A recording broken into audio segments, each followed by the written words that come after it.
Sir நேற்று பார்த்தீங்களா கோபிச்செட்டிப்பாளையத்தின் பிரம்மாண்டமான வரவேற்பு நிதிஷ் அவர்களுக்கு சப்பா சரியான போட்டியாக இருந்துச்சு.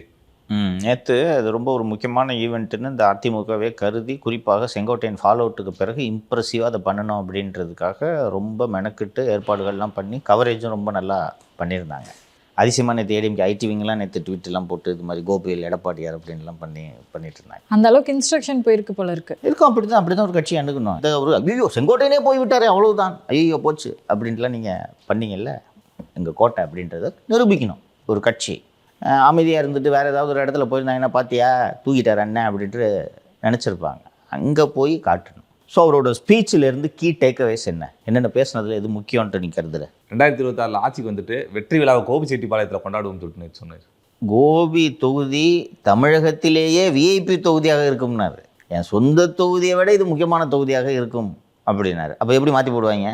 வேற என்ன கீ டேக்அவே என்ன? இவரை நாங்கள் எடுத்தோம் கௌதம் நீ கிடையாது. ஒரு 2-3 வருஷமாகவே கட்சிக்கு எதிரான செயல்பாடுகள்லாம் செஞ்சுட்டு இருந்தார். அதிமுக வந்து அத்திக்கடவு அவிநாசி திட்டத்துக்கு வந்து அந்த பாராட்டு விழா வச்சுருந்தோம்.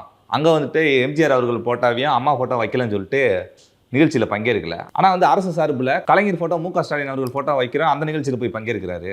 அப்புறம் டிஜிபி விவகாரத்தை பற்றி மறுபடியும் பேசியிருந்தார் சார். இப்போ இது வரைக்கும் பேசுனதை பார்ப்போம். அவர் என்ன சொல்கிறாருன்னா, நான் இவரை உடனடியாக அவர் ஏதோ வேண்டுமென்றே காழ்ப்புணர்ச்சியோடு நீக்கவில்லை. 2-3 வருஷமாக இவரோட செயல்பாடுகளை பார்த்துக்கிட்டு இருக்கோம் அப்படின்ட்டு இந்த ஒரு வைத்தியலிங்கம் அவர்கள் பேசிய ஒரு வீடியோ ஒன்று போட்டு காமிச்சு அவர் என்ன சொல்லியிருக்கார் பார்த்தீங்களா? எங்கள் கூட இருந்துக்கிட்டே அசம்பிளி நடக்கும்போது கேன்டீனில் போய் வைத்தியலிங்கத்து கூட டீல் பேசிக்கிட்டு இருந்தார் இவர். அதெல்லாம் எங்களுக்கு தெரியும், பொறுமையாக இருந்தோம். அப்புறம் இந்த அத்திக்கடவு அவிநாசி திட்டம் நடந்துச்சு. அதில் எம்ஜிஆர் அம்மா படம் இல்லை அப்படின்ற காரணத்துக்காக நான் அந்த நிகழ்ச்சியில் கலந்துக்க மாட்டேன்ட்டு புறக்கணித்தார். ஆனால் அரசு சார்பில் சைக்கிள் வழங்கும் விழாவில் கருணாநிதி ஸ்டாலின் படம் இருக்குது, அதில் போய் கலந்துக்கிறாரு. அப்போவும் பொறுமையாக இருந்தோம்.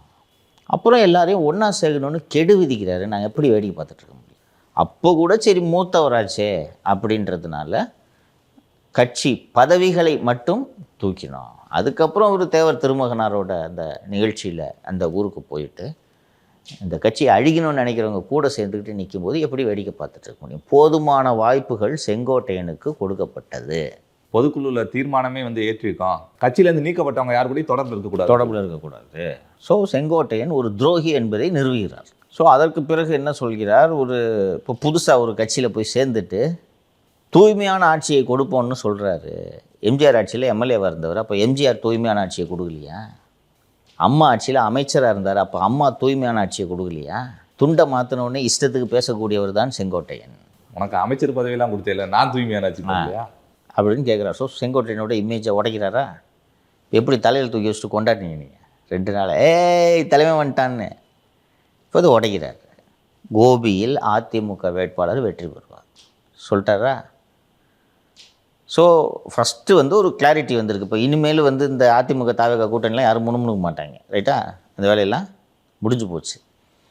ஸோ நான் முன்னாடியே சொன்னேன், ஞாபகம் இருக்கா? மற்ற தொகுதிகளை விட கோபி தொகுதியில் அதிமுக கூடுதல் கவனம் செலுத்தும், எடப்பாடி பழனிசாமி கூடுதல் கவனம் செலுத்துவார் என்று நான் ஏற்கனவே சொன்னேன், நினைவு இருக்கா? சொல்லிட்டாரா நேற்று? தமிழகத்தின் விஐபி தொகுதியாக கோபி மாறும் என்று சொல்லிவிட்டாரா? அப்போ ரிசோர்ஸஸை பூரா மொத்தமாக போட்டு இறங்குவாங்க. முடிஞ்சால் ஜெயிச்சு காட்டும் செங்கோட்டையன். இது ஏடிஎம்கேக்கு ஒரு ப்ரெஸ்டீஜ். கவுண்டர்கள் அதிகமாக வசிக்கக்கூடிய ஒரு பகுதி. கவுண்டர்கள் போக அருந்ததியர்கள் கொஞ்சம் இருப்பாங்க, மற்ற கம்யூனிட்டி கொஞ்சம் இருப்பாங்க. Counters majority. ஒரு கவுண்டர் தலைவராக இருக்கக்கூடிய கட்சியை உடைத்து விட்டு செல்லக்கூடிய செங்கோட்டையனுக்கு கவுண்டர்கள் வாக்களிப்பார்களா? கவுண்டர் சமூகத்தை பெருமைப்படுத்திய பெரிய கவுண்டருக்கு வாக்களிப்பார்களா? இருக்குல்ல.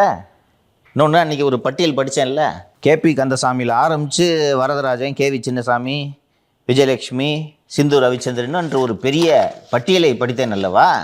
அவங்கெல்லாம் அதிமுகவிலிருந்து விரட்டி விட்டதே செங்கோட்டையன் தானே.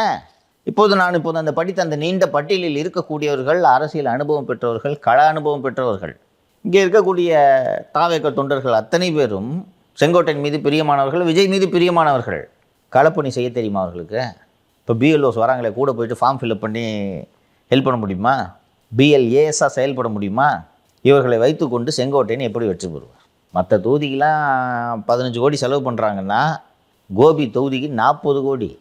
இன்னொன்று, அந்த தொகுதியோட பொறுப்பாளர்கிட்ட கூப்பிட்டு சொல்லுவார், தம்பி தெரியும் அந்த தொகுதியோட முக்கியத்துவம், பார்த்துக்க. மற்ற தொகுதியில் இருக்கிறவங்களாம் ஓட்டுக்கு 1000 ரூபாய்னா அங்கே 2000 ரூபாய் குளிப்பாட்டுவாங்க. செங்கோட்டையனால் மேட்ச் பண்ண முடியுமா? அந்த பகுதி மக்கள் வாங்கின காசுக்கு விசுவாசமாக போடுவாங்க. நம்ம ஈரோடு கிழக்கில் அன்னை செந்தில் பாலாஜிலாம் காமாட்சி அம்மா விளக்க கொடுத்து சத்தியம் வாங்கினார். அப்போ எப்படி ஜெயிப்பார் அவர்? நான் அது நேற்றைக்கு முந்தின நிகழ்ச்சியில் சொன்னேன், Sengottaiyan is happy.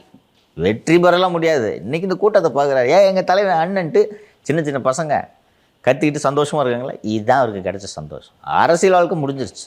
He cannot take off. தேவைப்பட்டால் செங்கோட்டையனை வீழ்த்துறதுக்காக திமுக வேட்பாளரோடு கூட அதிமுக கரம் கோர்க்கும். திமுக வேட்பாளர்கள் அவர் மேலே கோவத்தில் இருக்கனால அப்புறம் பார்த்துக்கிறவங்க என்று சொல்லலாம்.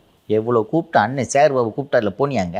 இன்னொன்று அது மட்டும் இல்லாமல் தாவேக்காவை நசுக்கணுன்றதானே திமுகவோட எய்ம். இவரை மட்டும் ஜெயிக்க வச்சுருவாங்களா? பஸ் ஒரு 10 கல்ல ஓட்டு போடுறோம், நீங்கள் இப்போ 5 போட்டுங்க, நாங்கள் 5 போட்டுக்கிறோம், தாவேக்காவுக்கு மட்டும் ஒன்றும் போடக்கூடாது, டீல் போட்டுக்குவாங்க. பார்க்குறியா? செங்கோட்டையின் மீது உள்ளூர் திமுகவினருக்கு கோபம் இருக்கிறதோ இல்லையோ, தாவேக்கா மீது கோபம் இருக்குமல்லவா? எது பிளாஸ்ட்டுன்னு காட்டுறவங்க வேட்பாளருக்கு கீழேயே பிளாஸ்ட் பண்ணுறோம் உட்காருன்ட்டு வெடிச்சு வச்சுருவாங்க. அண்ட் அது போக எடப்பாடியோட ஸ்பீச்சில் இன்னொரு கீ டேக்அவேயாக நான் பார்த்தது, யாரும் பெருசாக மீடியாவில் இன்றைக்கி ரிப்போர்ட் ஆன மாதிரி தெரில, பாட்டிலுக்கு 10 ரூபாய் அங்கே எடுத்துக்கிட்டார். இதுதான் பழனிசாமிக்கும் விஜய்க்கும் வித்தியாசம். 10 ரூபா அப்படின்னு சொன்ன உடனே எல்லோரும் செந்தில் பாலாஜின்னு கத்துறாங்க கூட்டத்தில். சொல்லிட்டீங்க பார்த்தீங்களா? செந்தில் பாலாஜி ஒரு நாளைக்கு 1 கோடி பாட்டில் விற்கிது. 10 ரூபானா ஒரு நாளைக்கு 10 கோடி, 30 நாளைக்கு 300 கோடி, வருஷத்துக்கு 3600 கோடி, 5 வருஷத்துக்கு இத்தனை கோடி, 22,000 சொச்சம் கோடி சொன்னார். டாஸ்மாகில் மட்டும் 22,000 சொச்சம் கோடி ஊழல் பண்ணியிருக்காங்கன்னு சொல்கிறார். அது நான் பலமுறை பேசியிருக்கிறோம். இந்த 10 ரூபாயை எம்ப்ளாயிஸ்ன்னு எல்லாம் பிரிச்சுக்குவாங்க, மொத்தமெல்லாம் மந்திரிக்கு போகாது. ஆனால் மேடையில் பேசும்போது எப்படி இருக்குது, டாஸ்மாகில் மட்டும் 22,000 சொச்சம் கோடி அப்படின்னு சொல்லிவிட்டு, அடுத்தது இப்போது இந்த உள்ளாட்சித்துறையில் வேலை வாய்ப்பில் அப்படின்ட்டு ஆரம்பிச்சுட்டு, இன்னும் கொஞ்ச நாள் தான் முக்கியமான மந்திரிகள்லாம் இருக்க வேண்டிய இடத்துல இருப்பாங்க. கவனிச்சதா? கவனிச்சு போட்டி எல்லாம் போயிருக்கு. அப்புறம் இதை நோட் பண்ணி வைக்கல. போட்டியே இல்லாமல் ஜெயிக்க போகிறோம் சொன்னாரா? அவர் விவரம் தெரியாமல் சும்மா அடிச்சு விட்றவரா எடப்பாடி? இப்போ வேலை நடந்துக்கிருக்குள்ள ஏன் தெம்பாக இருக்காங்கன்னு தெரியுதா உனக்கு? தான் சொன்னேன்னே, மற்ற கட்சிகள்லாம் போய் எந்த கட்சிக்கு ஜாதி ஓட்டு இருக்குது, எந்த கட்சிக்கு மத ஓட்டு இருக்குது, எந்த கட்சி தொண்டர்கள் செல்வாக்கு இருக்குதுன்னு தேடி பிடிச்சி கூட்டணி வைக்கும். பிஜேபி மட்டும் இடி, சிபிஐ, ஐடி, ஜிஎஸ்டி, டிஆர்ஐ ஊழல் பண்ணுற டாக்குமெண்ட் ஃபுல்லாக எடுத்துக்கிருப்பாங்க. அவங்க இந்த ஏஜென்சி கூட அண்ட் தேர்தல் ஆணையம் விட்டுட்டேன்னு அவங்க கூட தான் கூட்டணி. அப்போ அதிமுக அந்த கூட்டணியில் இருக்கும்போது என்ன நடக்கும்? இந்த ஏஜென்சிஸை மிஸ்யூஸ் பண்ணுறாங்களா பிஜேபின்னு கேட்டால் மிஸ்யூஸ் பண்ணுறாங்க, அதில் ஒன்றும் சந்தேகமே இல்லை. ஆனால் உங்கள் மேலே போடுறது பொய் வழக்க. டிஎன்பிசின்னு ஒன்று இருக்குது. இஷ்டத்துக்கு ஏலம் போடுறீங்க. அண்ணா யூனிவர்சிட்டி வேலை எம்ப்ளாய்மெண்ட் ரெக்ரூட் பண்ணுறதா? அதுலேயும் 10 ரூபா நோட்டு தான் சார். கோடு வேர்டுக்கு 10 ரூபா வச்சு யூஸ் பண்ணியிருக்கிறீங்க. இதெல்லாம் பிஜேபி இன்வென்ட் பண்ணி கிரியேட் பண்ண ஆதாரமா? 800 கோடி ரூபாய் ஊழல் நிர்ணயத்தை அதில் மட்டும் நீங்களாக இந்த ஊழல் பண்ணுவீங்க. உங்களை இடி பிடிச்சாங்கன்னா பழிவாங்கும் நோக்கம் அப்படின்ட்டு நீங்கள் சொன்னீங்கன்னா இது மக்கள்கிட்ட எப்படி எடுப்படும்? ஸோ அந்த நரேட்டிவை செட் பண்ணுறாரு. இந்த ஊழலுக்கெல்லாம் காரணமானவர்கள் மீது அதிமுக ஆட்சி வந்ததும் கடுமையான நடவடிக்கை எடுக்கப்படும், விசாரணை நடத்தப்படும் நேற்றுக்கு சொன்னார். அதனால தான் இந்த அதிகாரிகள்லாம், நீங்கள் இந்த வாராகிக்கு இதை பண்ணுற அதிகாரிகள் அத்தனை பேரும் நாளே பதில் சொல்ல வேண்டும். இந்த வாட்டி எடப்பாடி பழனிசாமி இவர்களெல்லாம் ஒருத்தரையும் சும்மா விட மாட்டார், நான் உறுதியாக நம்புகிறேன். அதுவும் ஐஸ்கிரீம் பண்ணி வச்சுருக்கிற வேலைக்கு விடுவார்னு நினைக்கிறவர். கொஞ்சம் யோசிச்சுப்பார். அவங்க வாராகி குடும்பத்தில் என்ன கஷ்டப்பட்டுட்டு இருப்பாங்க யோசிச்சுப்பார். உள்ளே போய் சம்மந்தப்பட்ட போய் உள்ளே இருந்துருவாங்க. கஷ்டம் தான் ஜெயிலு. வெளியில் இருக்கவங்க தான் கோர்ட்டு இங்கே அங்கேன்னு அலைஞ்சு இவ்வளோ கஷ்டம். திமிருத்தனமாக உட்காந்து தூக்கி அப்படின்ட்டு உட்காந்துருவான். அந்த ஆரோக்கிய ரவீந்திரன் தூக்கிட்டு போயிடுவான். ஃபேமிலி எவ்வளோ கஷ்டம். 2 வருஷம் நடக்குது அவருக்கு. எல்லாருக்கும் தெரியுது போய் வழக்குது. இதுக்காக தான் சொல்கிறேன் இந்த ஆட்சி போகணும். இப்போ இன்னொன்று வேறு சொன்னார் பார்த்தீங்களா, முதலமைச்சருக்கு 3 மணி நேரம் படம் பார்க்க நேரம் இருக்குது. அந்த நெற்பயிர்கள்லாம் மழை உள்ளுக்குள்ள எல்லாம் நனைஞ்சு கிடக்கு, அதை போய் பார்க்க நேரம் இல்லையா?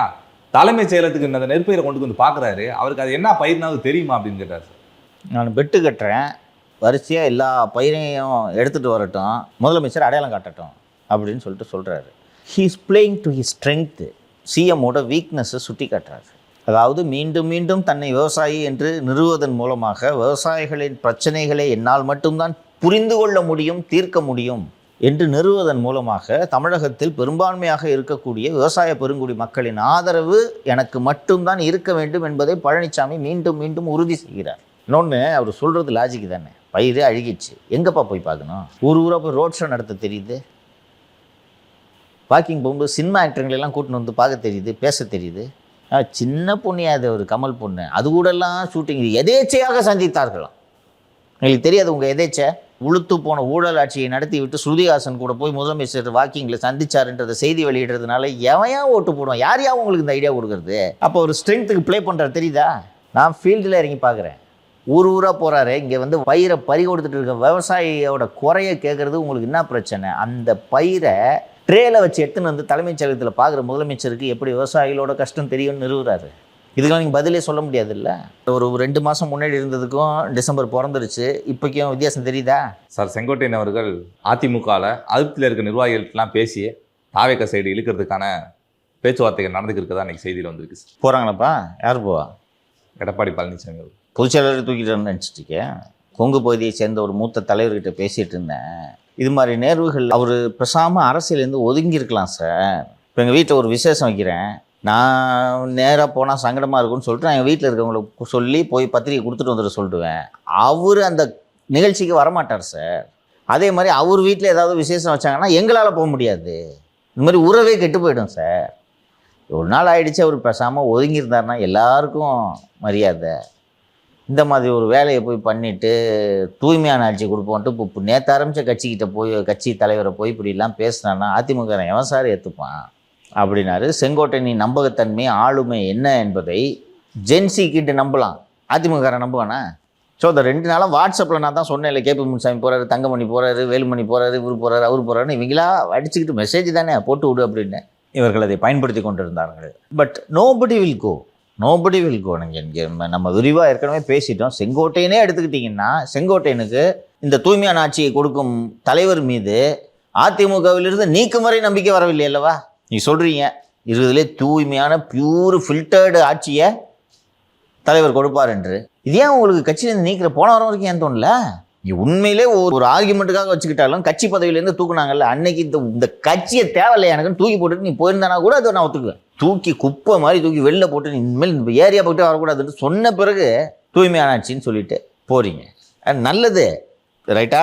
நேற்றே முதல்ல நம்ம பேசணும்ல, ஜெயலலிதாவை அவங்க தலைவர் வாயை திறந்து கூட பேசுறது இல்லை. ஏன்னா பர்சனலாகவே he was affected by Jayalalithaa.